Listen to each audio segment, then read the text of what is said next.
Bonjour chers étudiants, bonjour tout le monde. Donc dans cette séance, on va voir les curseurs. Donc le curseur c'est un outil, ou en effet c'est un moyen au niveau de langage procédural PLSQL qui permet en effet d'interroger ou bien d'accès aux données au sein d'une base de données. Donc la première partie, on va donner la définition d'un curseur, c'est quoi un curseur. Puis on va donner la déclaration d'un curseur, la syntaxe qu'on peut utiliser pour déclarer un curseur, et on va voir qu'ils sont différents types de curseurs. Puis on va voir comment on peut utiliser ces curseurs au sein de programmes PLSQL, donc de le corps d'un bloc PLSQL.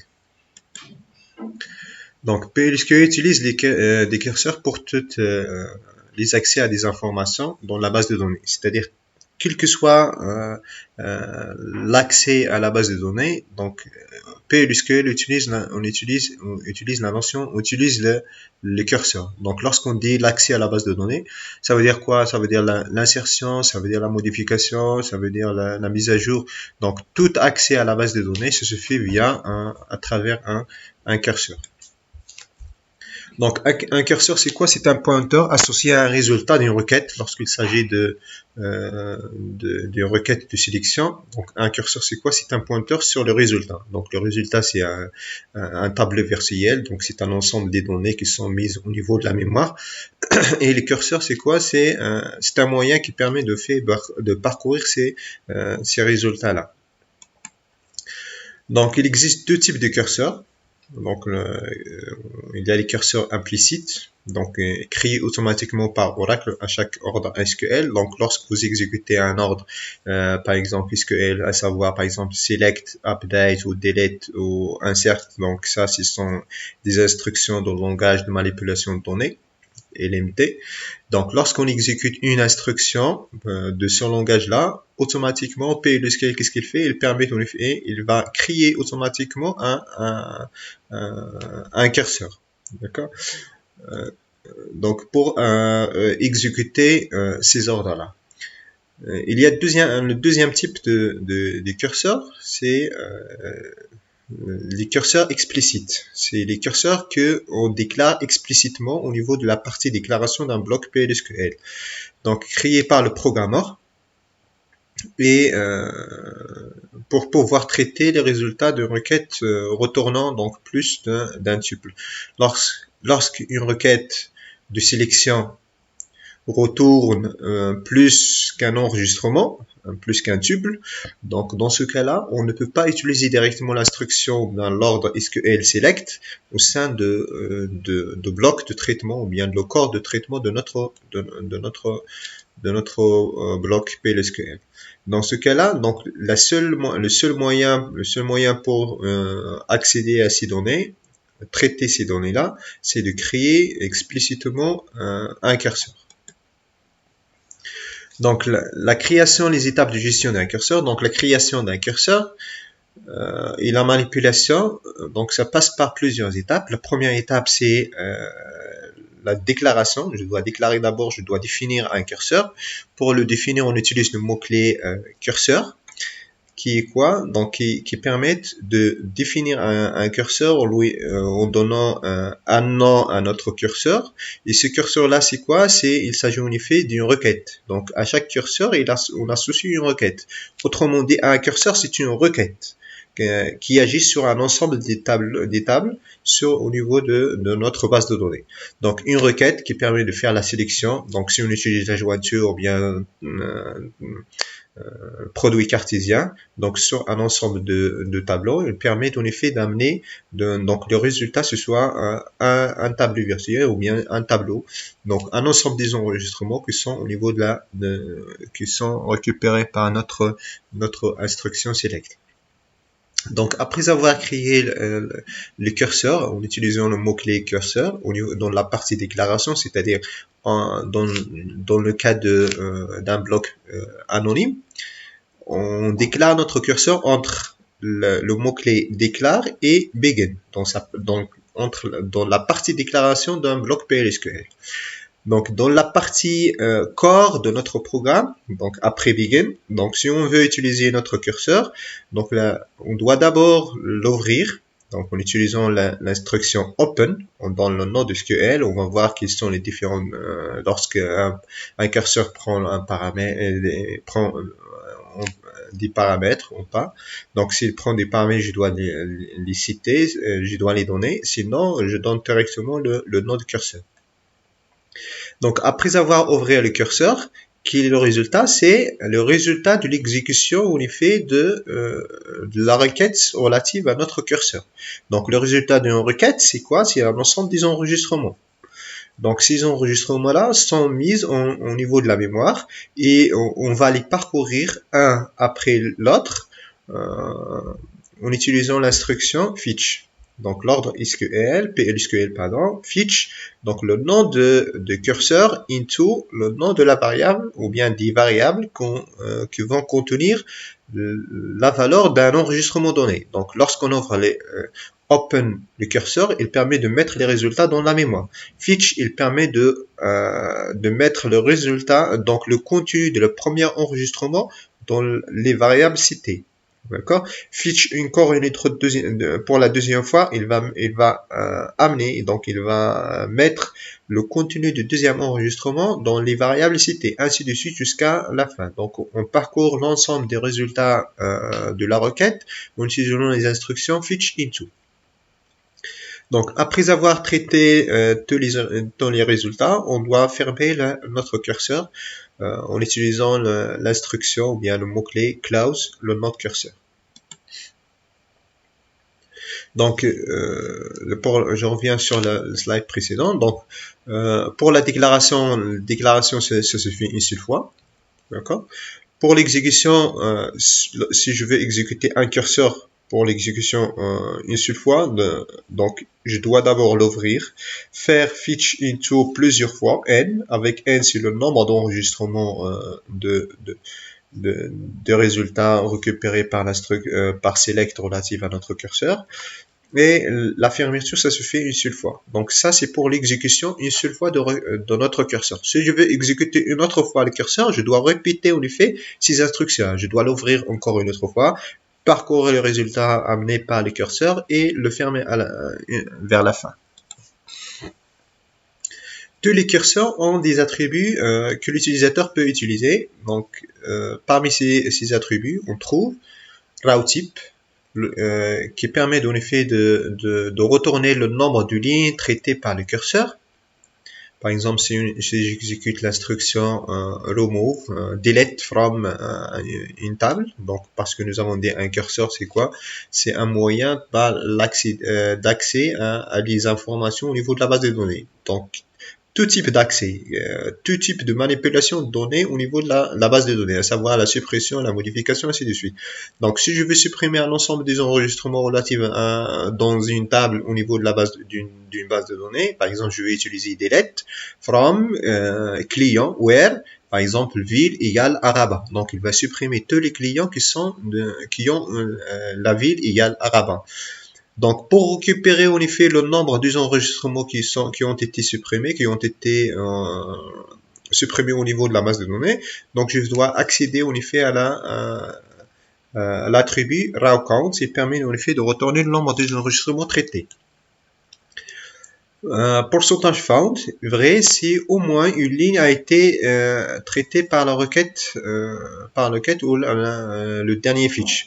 Donc, c'est lorsqu'on utilise fetch, vérifier est-ce que fetch il a réussi à amener des résultats, c'est-à-dire il n'a pas encore atteint la fin des résultats de la requête select relative à notre curseur. On doit vérifier pourcentage, donc le node curseur pourcentage found. Si il est égal à vrai, donc il y a encore des données. D'accord? Donc pourcentage not found, c'est l'inverse de found. C'est found égal à vrai, alors not found égal à false. Donc c'est found égale à false, alors not found égale à true. Is open, vérifie si le curseur il est ouvert ou pas. D'accord? Donc les curseurs implicites, Donc, lorsqu'on dit un curseur implicite, c'est un curseur qui n'est pas déclaré par l'utilisateur. C'est-à-dire, on utilise directement une instruction de langage LMD directement dans le corps de notre programme, c'est-à-dire après begin. Dans notre cas ici, nous avons utilisé l'instruction delete qui permet au MFI de supprimer from employé dans la table employé web département égale à 10. Donc, il permet de supprimer tous les employés qui sont dans la table employé et dans le numéro de département égale à 10. Donc, pour manipuler, ça c'est un curseur, mais c'est un curseur qui n'a pas de nom, qui n'est pas déclaré, qui n'est pas défini par l'utilisateur. C'est-à-dire qu'il n'a pas déclaré au niveau de la partie déclaration, donc il n'a pas de nom. Pour qu'on puisse le manipuler, on utilise le nom SQL. Donc, tout curseur implicite, il a un seul nom, ils ont un seul nom, c'est quoi? C'est SQL. Donc, SQL, c'est quoi? C'est le dernier curseur implicite qui a été exécuté. Dans notre cas, c'est delete. Pour connaître le nombre des enregistrements qui ont été supprimés, je peux faire SQL pourcentage run count. Donc, les curseurs explicites, ce sont les curseurs utilisés pour traiter les sélections que donc renvoie, donc qui permet de traiter, donc amener, de retourner donc plusieurs lignes. Plusieurs doivent être déclarés, donc je peux pas les utiliser directement au niveau de la partie dans la partie begin que après avoir les déclarés. Donc, le code doit être utilisé explicitement avec les ordres open, fetch et close. Donc, pour qu'on puisse manipuler les données amenées par, traitées par le résultat de la requête de notre curseur, on doit les traiter par open pour qu'on puisse ouvrir le curseur, puis fetch pour qu'on puisse parcourir l'ensemble des résultats de notre curseur, et close à la fin pour qu'on puisse en effet fermer le curseur après avoir l'utilisé. Donc le plus souvent on l'utilise dans une boucle, c'est-à-dire pour qu'on puisse traiter l'ensemble des enregistrements qui sont le résultat de notre curseur, on doit utiliser une boucle. On utilise un des attributs de notre curseur qui sont soit found, soit not found. On traite jusqu'à ce que not found soit vrai. Donc on parcourt l'ensemble des résultats jusqu'à par exemple on utilise while not found égale à false, ou bien while found égale à vrai. Donc, qu'est-ce qu'on va faire? On va mettre fetch. Donc, on va mettre fetch pour amener le résultat. On les traite. On retourne pour faire la vérification encore une autre fois, ainsi de suite. Donc, on va voir un exemple juste après. Donc, la déclaration d'un curseur pour déclarer un curseur. Donc, on utilise la syntaxe. Donc, ça, c'est un curseur sans paramètre. Donc, on utilise la syntaxe. Pardon, ici, normalement, c'est un curseur ici, ça n'entre pas dans ça n'entre pas dans la partie curseur. Je vais l'enlever.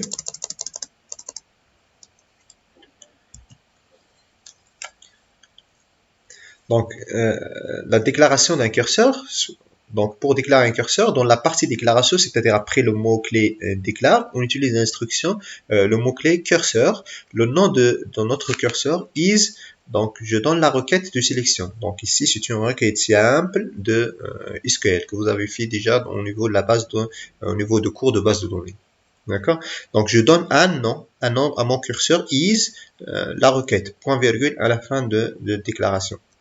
Donc ici, exemple, déclarer un curseur qui permet de lister les employés de Kenitra, qui sont dans la ville égale à Kenitra. Donc ici, nous avons déclaré une variable. Vous n'êtes pas obligé de déclarer une variable. Je pouvais utiliser directement la chaîne de caractères Kenitra dans la requête de sélection. Et nous avons déclaré notre curseur qui est quoi? Curseur employé Kenitra is. Donc ça c'est une requête de sélection simple. Select numéro d'employé, le nom d'employé. Donc vous faites la projection voulue, le nombre vous sélectionnez ce que vous voulez au niveau de votre table. From employé, la table employé, where la ville égale à le contenu de notre variable ville qui égale à Kenitra, ou bien vous écrivez directement égal entre parenthèses, entre apostrophes, vous écrivez Kenitra. Pour les curseurs avec paramètres, donc la syntaxe de déclaration c'est curseur, le nom de curseur, puis je donne l'ensemble des paramètres de notre curseur, paramètre 1, paramètre 2, ainsi de suite. Chaque paramètre, normalement, je dois donner le type, ainsi de suite. Donc, isRequête. Donc ici, c'est la requête simple comme précédemment, donc que nous avons vu précédemment. Donc, c'est une requête simple, SQL. Donc, lorsque je dis une requête simple, ça veut dire une requête qui contient que de code SQL. D'accord? Donc, pour les paramètres, chaque paramètre il doit être déclaré de cette façon-là. Donc, le nom de paramètre, donc in il est facultatif parce que tous les paramètres sont des paramètres d'entrée. Je peux pas mettre ici des paramètres de sortie parce que je peux pas mettre au niveau de ces paramètres-là une valeur au sein d'une autre requête SQL parce que ici c'est une requête SQL, c'est pas un code PLSQL. Donc, le nom de paramètre in, le data type ou bien nom de paramètre data type directement. Par exemple ici A de type integer, B de type varchar, ainsi de suite. Donc vous pouvez spécifier la valeur par défaut pour les paramètres. Donc pour donner la valeur par défaut, soit vous utilisez le symbole d'affectation qui est égal à 2 points égal, ou bien default, expression, ou bien la valeur. De manière générale, c'est expression, mais vous pouvez donner par exemple la valeur. Par exemple, je peux écrire A de type integer default 5. C'est-à-dire si l'utilisateur n'a pas donné une valeur pour cette variable, ce paramètre-là, donc il va prendre 5. D'accord? Mais à condition que les paramètres qui ont une valeur par défaut doivent figurer au niveau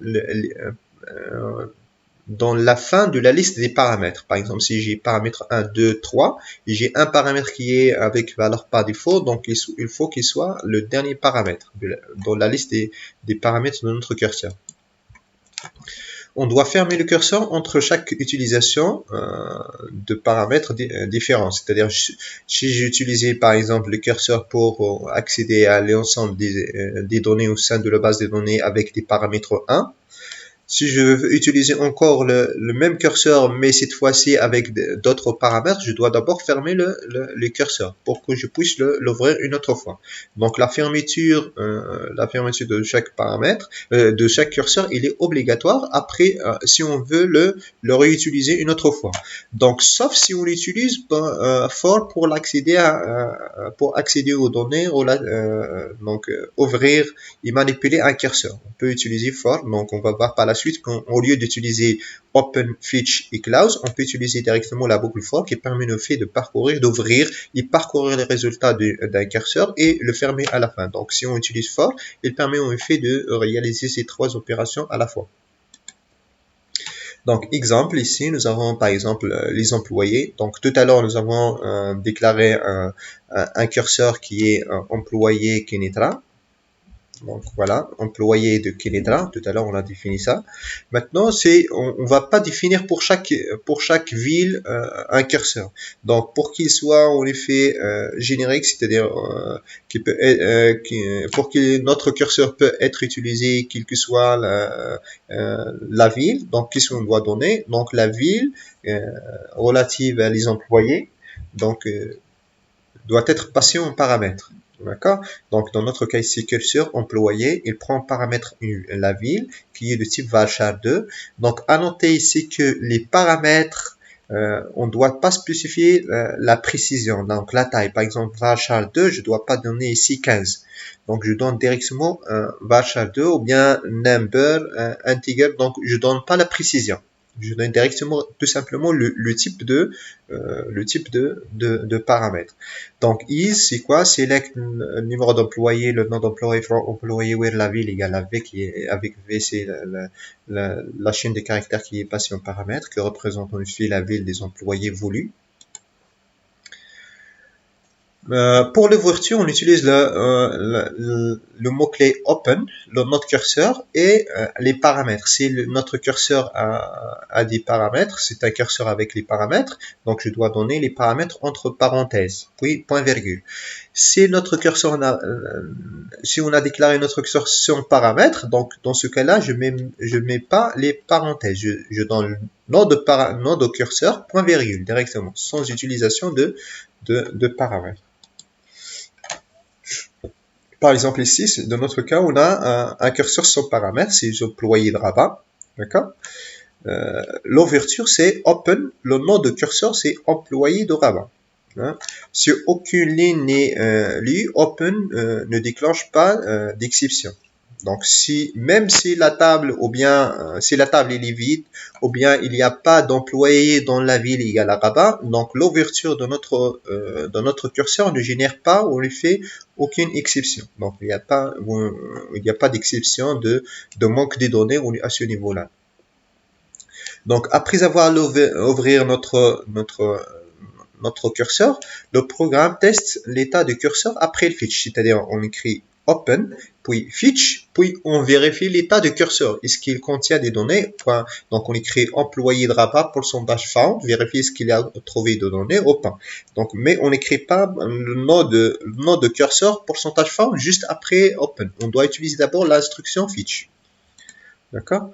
Ici à noter que fetch ne génère pas de l'exception, même s'il n'a pas trouvé de données, et donc il n'y a pas de l'exception. Il n'y a pas de l'exception qui sera levée. Donc l'accès aux données se fait via la classe donc fetch into. Donc la syntaxe c'est fetch, donc le nom de curseur into la liste des variables. Donc si le curseur ramène donc le curseur, donc les résultats, donc la requête relative à notre curseur, il fait la projection sur, par exemple, 3 attributs. Donc, je dois spécifier ces 3 variables. S'il fait la projection sur 4 attributs, donc je dois donner ici 4 variables, ainsi de suite. Ou bien, je dois donner un enregistrement qui contient 4 variables, qui peut contenir 4 variables. Si le curseur amène 4 valeurs, je dois donner un enregistrement qui contient 4 attributs, 4 champs, ou bien 4 variables directement. Donc le fetch permet de récupérer un tuple ou bien un enregistrement. Lorsqu'on dit un tuple, c'est un enregistrement dans l'ensemble de réponses associées au curseur. Donc la réponse de notre curseur, qui est le résultat de la sélection, c'est un ensemble des enregistrements qui contient un ensemble de lignes. Pour traiter une ligne, il faut utiliser une boucle. Hein.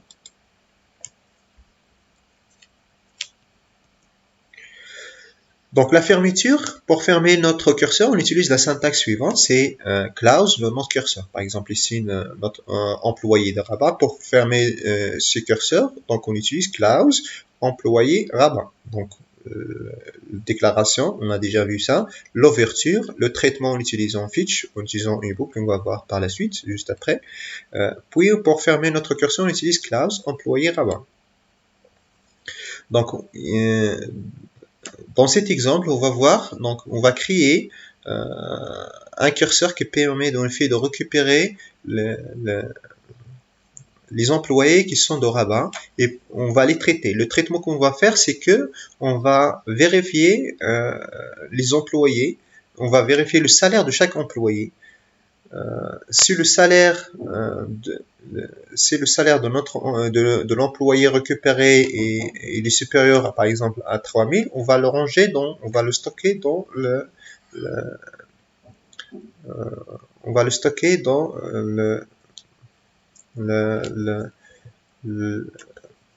dans une table que nous avons déjà créée. Donc voilà, nous avons créé table.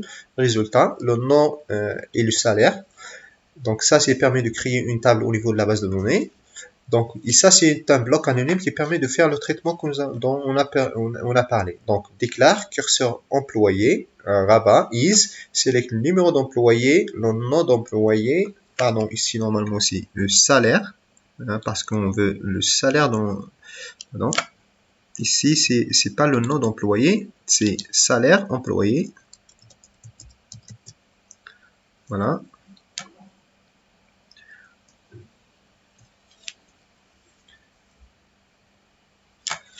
Voilà. Donc ici, parce que on a utilisé salaire, donc au niveau de la base de données, c'est SAL. D'accord. Donc, notre curseur, il permet de récupérer le numéro d'employé, le salaire from employé, where la ville égale à Rabat. Ça, c'est notre curseur. Puis, nous avons déclaré deux variables. Donc, le nom qui est de type, le même type que le nom de l'employé dans la table employé, type. Donc, nous avons fait la déclaration par copie de type. D'accord? Nous avons vu ça dans le cours précédent, la séance précédente. Donc, begin. La première chose, c'est on va ouvrir notre curseur. Employé Rabat, open employé Rabat. Puis on va utiliser fetch employé Rabat into le nom et le salaire. D'accord? La variable nom et la variable salaire. D'accord? À noter que lorsqu'on utilise fetch, obligatoirement on doit mettre into. Je ne peux pas mettre fetch sans mettre into. D'accord? La même chose que on va voir lorsqu'on va utiliser les curseurs implicites, c'est que on ne peut pas mettre un select sans mettre into. D'accord? La même chose ici. Lorsqu'on va utiliser fetch, je dois préciser l'ensemble des variables qui vont contenir les résultats de notre commande fetch. Donc, while employé Rabat found, tant qu'il y a des données, tant qu'il a trouvé de données, qu'est-ce qu'on va faire? Je veux vérifier est-ce que le salaire est supérieur à 3000. Si c'est le cas, je veux insérer le résultat. Donc, insert into the result, donc la table résultat que nous avons créé tout à l'heure. Value, donc je veux insérer le nom et le salaire.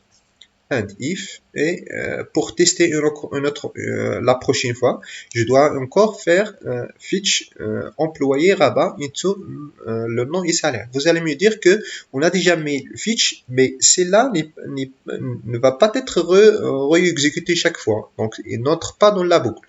Parce que nous avons dit on doit faire vérifier found et not found après chaque emploi, après l'utilisation du fetch. Donc, je peux pas mettre while employé Rabat found sans mettre fetch. Donc, c'est pour cela que je l'ai utilisé ici. Donc, puisque je l'ai utilisé, donc j'ai déjà les résultats, les premières valeurs dans le nom et salaire.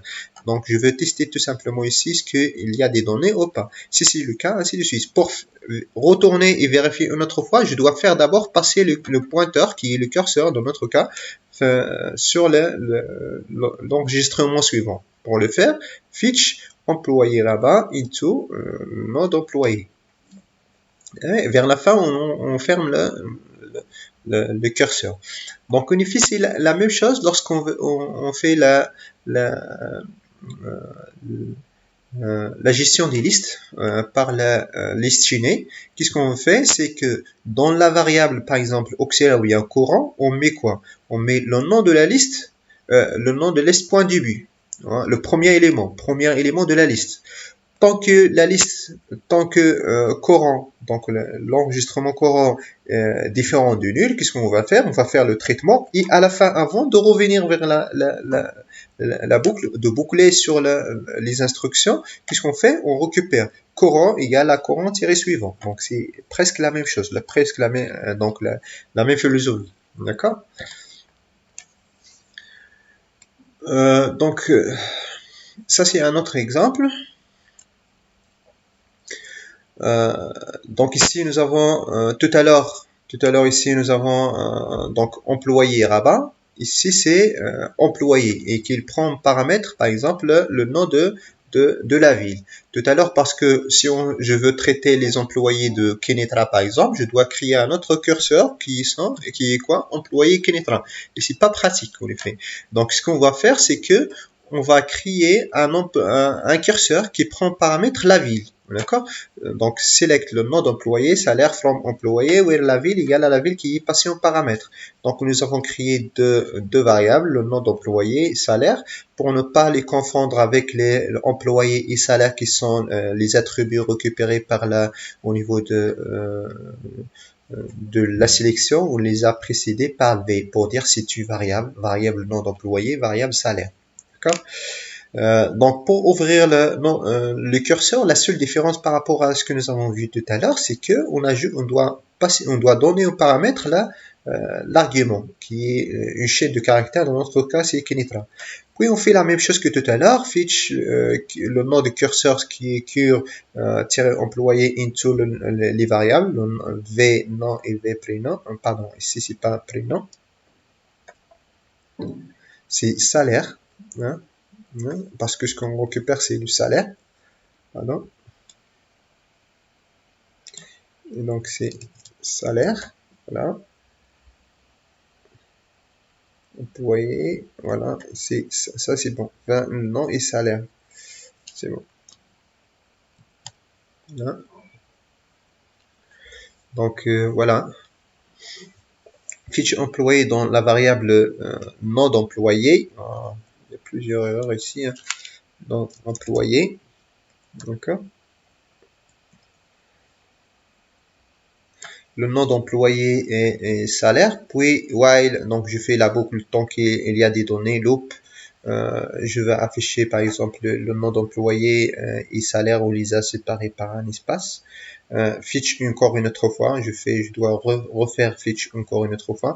Donc la différence par rapport à ce que nous avons vu tout à l'heure dans l'exemple de cet exemple-là qui est employé de Rabat, et cet exemple, c'est que notre curseur il prend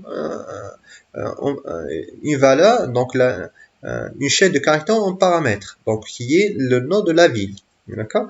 Et pour la seule différence au niveau de traitement, c'est que lors le moment de l'ouverture de notre curseur, on doit spécifier l'argument. Donc, et la suite, c'est la même chose. D'accord. Donc, le traitement des curseurs ou bien la manipulation des curseurs en utilisant for loop remplace donc cette boucle-là. Il permet de remplacer les opérations open, fetch et close. Lorsque le curseur est invoqué, donc lorsqu'on on exécute une boucle sur un curseur donné, donc il y a un enregistrement. J'ai dit c'est un enregistrement, c'est pas une variable simple, c'est une variable c'est pas une variable scalaire, c'est une variable composite. Donc qui est plus précisément c'est un enregistrement et automatiquement créé avec les mêmes éléments que les données que se définit dans les instructions de select, c'est-à-dire sur les attributs sur lesquels nous avons fait la projection au niveau de select. Donc nous avons sélectionné par la requête select relative à notre curseur. Donc voilà un exemple. Donc ici c'est employé, d'accord, tout à l'heure. Donc il permet de récupérer employé, le nom d'employé et le salaire, d'accord. Donc, si je veux faire le traitement, par exemple, sur les employés qui sont de Rabat ou bien qui sont de Knetra, je peux utiliser le même curseur. Donc, for, ça c'est un enregistrement employé, in, quoi, le nom du curseur, d'accord, le nom du curseur, hein, ici il y a manqué quelque chose, je crois, c'est loop. Ça n'a rien à voir avec le curseur, c'est l'instruction de la boucle. Hein? Donc, for enregistrement in, le nom de curseur, je dois préciser puisque c'est un curseur qui prend des paramètres. Dans notre cas, c'est le nom de la ville. Je dois spécifier le nom de la ville. Dans notre cas ici, c'est Rabat. Puis loop, faire le traitement. Donc ici, à noter que le traitement qu'on doit faire ici, je dois utiliser l'enregistrement point, le nom d'employé, enregistrement-e point, salaire, pour manipuler le salaire, ainsi de suite. Si je veux le manipuler encore, traiter encore les employés, par exemple, qui sont de Knetra, je fais la même chose, mais cette fois-ci, je dois spécifier le paramètre. À noter ici que on peut utiliser aussi open, fetch et close. Donc for and loop, il permet de remplacer open, fetch et close. Donc si je veux traiter tous les employés de Rabat, je dois faire open, le node cure-employé Rabat, point virgule, puis je veux faire fetch cure employé into deux variables par exemple que j'ai créé, le nom d'employé et salaire, d'accord, point virgule, puis je vais utiliser la boucle while, je fais le traitement and loop, puis je veux faire close et je veux refaire la même chose que tout à l'heure, que ce que nous avons fait ici. Donc un exemple ici, c'est donner un programme, pardon. donner un programme PLSQL utilisant un curseur pour calculer la somme des salaires des employés. Donc, je veux récupérer, on va faire la somme des salaires des employés, on va faire on va récupérer pour chaque fois, donc on va créer un curseur qui permet de récupérer le salaire pour chaque employé. On va faire une boucle sur les employés récupérés, on va faire une sommation simple. D'accord? Donc pour faire ceci, donc on va déclarer d'abord notre curseur qui est salaire is. Donc ce que je vais sélectionner, c'est le salaire from employé where département égale à 10. Par exemple ici pour le département égale à 10. Hein. Donner un employé utilisant un curseur pour calculer le somme des salaires des employés dans le département égale à 10. Hein. Parce que ici le département égale à 10, il y a une condition. Donc ici salaire. J'ai déclaré une variable salaire qui est de type numérique ou bien number. Numérique ici 10,2 et on a initialisé le total par 0. La première chose c'est on va utiliser open, on va ouvrir notre curseur, d'accord. Loop, donc fetch salaire into salaire, d'accord. Exit win salaire, donc on va sortir de la boucle parce que un loop, on sort de l'instruction qui permet d'interrompre cette boucle là, c'est exit win, donc une condition. Donc quand est-ce qu'on doit sortir de la boucle? Lorsqu'il n'y a plus de données, donc lorsque salaire not found, d'accord. Si c'est le cas, je vais vérifier if salaire is not nul, parce qu'il se peut qu'il y a des employés dont le salaire au niveau de la base de données n'est pas spécifié. Si c'est le cas, il permet de ramener le salaire qui est nul, et si j'utilise total égale à total plus salaire avec salaire égale à nul, donc il va générer une exception. Donc c'est pour éviter cette exception là, c'est pour cela nous avons en fait utilisé salaire is not nul. If salaire is not nul, je vais faire que total égale à total plus salaire. Un loop et and if et un loop. Donc vers la fin, donc je dois fermer le curseur, donc close cursor, puis je vais afficher le total que j'ai calculé. D'accord. À noter que cet exemple que nous avons donné ici, on peut le calculer directement par une select simple, select sum de salaire from employé ou département égal à 10. Ça permet de faire ça. Donc l'idée ici, l'essentiel, c'est de manipuler tout simplement les curseurs. C'est pour cela que nous avons fait un traitement explicite. Donc nous avons fait un calcul à la main au lieu d'utiliser la fonction sum de SQL. Le type route type associé à un curseur. Donc route type, on l'utilise jusqu'à maintenant, on l'utilise pour les tableaux pour créer un enregistrement qui peut contenir en effet tous les attributs relatifs à un tableau donné. Donc si on utilise route type sur le nom de curseur, il permet en fait de créer un enregistrement et non pas un type. Donc c'est une variable qui peut contenir quoi? Tous les attributs sélectionnés par la requête qui est associée à notre curseur. Donc ici, dans notre curseur ici, curseur C is select matricule, par exemple, le nom et le salaire, le matricule de l'employé ou bien le numéro d'employé, autrement dit, le nom et le salaire. Donc, si je déclare une variable, par exemple, employé, c'est d'accord, route type. Donc, employé, c'est quoi? C'est un enregistrement qui contient l'attribut matricule, donc MATR, le nom d'employé et salaire. D'accord? Il contient 3 attributs. Donc, je peux accéder à ces attributs en utilisant employé.matr, le nom employé.salaire. D'accord? Donc, c'est la même chose que lorsqu'on l'utilise sur un tableau donné. Donc ici je peux, lorsque je déclare, donc nous avons déclaré ici employé C de type route type, donc je peux utiliser par exemple ici fetch C, au lieu de donner la liste des variables, je peux utiliser directement le nom de l'enregistrement qui est créé à partir de notre curseur, fetch C into employé. D'accord. If employé.salaire is nul, donc ainsi de suite pour le traitement de tout à l'heure. D'accord. La boucle for pour un curseur. Donc, on a déjà parlé de ça, mais on va la donner pas explicitement. C'est que lorsqu'on crée, on utilise for pour manipuler un curseur. Donc, le compteur de notre boucle qui est employé dans notre cas ici, c'est quoi? C'est un enregistrement qui est de type cRouttype. Donc, c'est une variable. Employé, c'est quoi? C'est une variable de type cRouttype. Donc, c'est un enregistrement. C'est-à-dire, même supposons que notre curseur, il amène et il fait la projection seulement sur le département, même que si c'est un seul attribut que nous avons sélectionné, je dois mettre ici employé.département par exemple. Ou bien si on a sélectionné le nom, on doit mettre employé.nom. Même si on a sélectionné qu'un seul attribut. D'accord? Donc, employé ici, c'est un enregistrement. D'accord?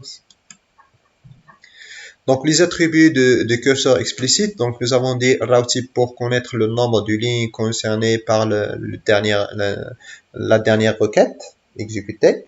Donc, found permet de vérifier est-ce que true si la dernière requête contient une ou plusieurs lignes.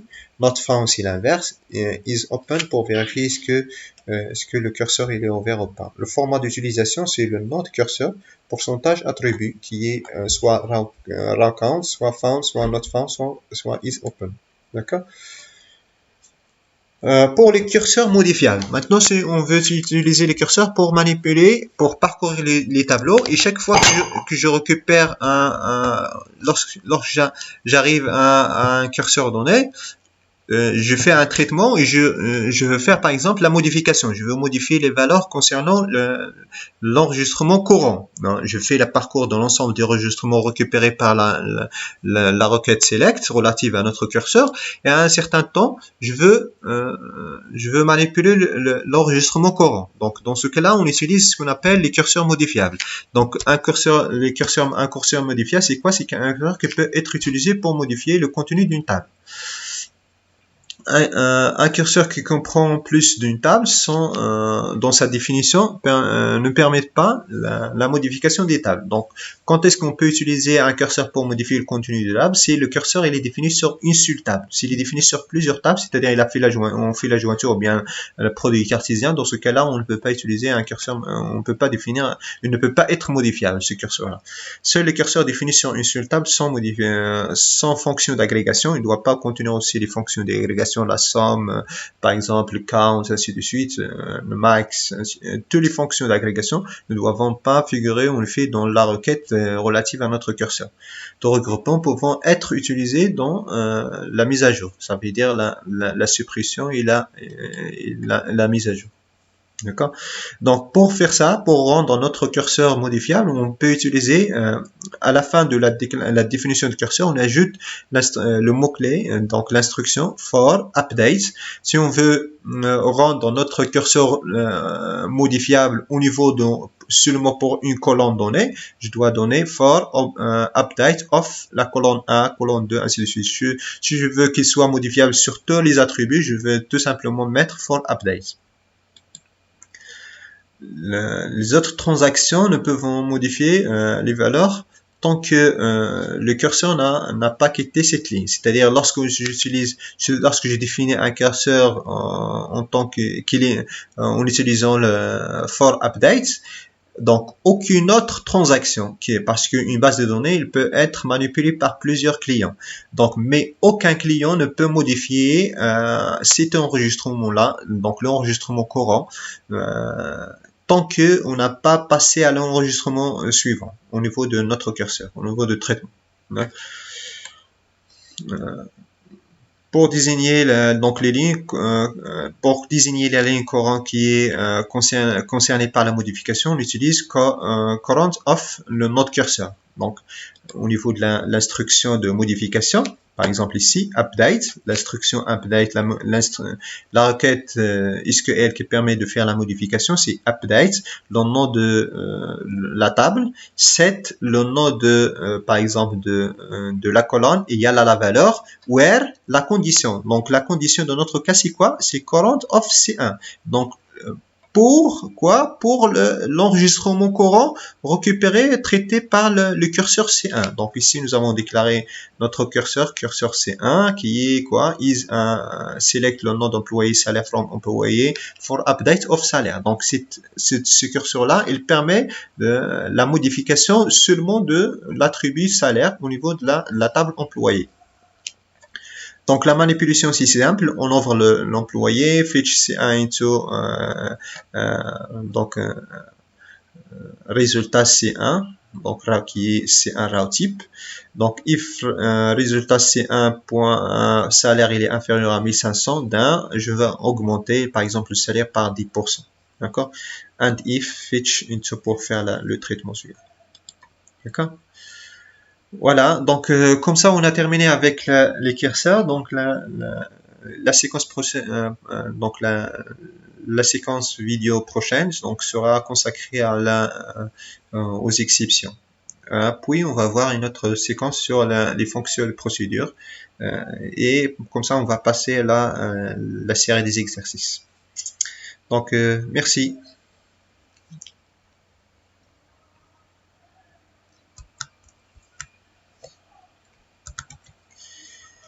Je vais arrêter.